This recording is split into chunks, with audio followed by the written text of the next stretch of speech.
Welcome to Blizzard Fire. We hope this video helps fire up your solution. In this video, I will show how to make collagen juice at home full guide. Gather 1 cup water, 2 tablespoons collagen peptide powder, 1/4 cup fresh citrus, and a blender, then steep any optional herbs briefly. Blend thoroughly until smooth and chill or serve over ice. Taste and adjust sweetness with honey or stevia and store in the fridge for up to 3 days in a sealed container.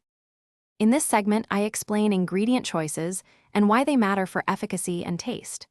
Choose unflavored collagen peptides and pair with a vitamin C source like citrus to support absorption.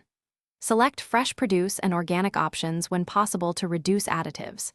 Measure carefully, especially sweeteners, and taste as you go to keep sugar low.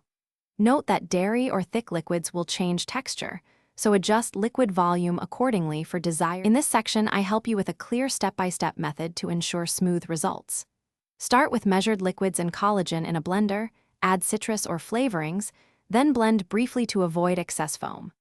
If texture is too thick, add 2 to 4 tablespoons more liquid until it pours easily. Taste and adjust sweetness or acidity, then transfer to a clean jar and refrigerate or enjoy immediately over ice for best freshness and flavor. Thanks for watching. If you found this helpful, don't forget to like and subscribe.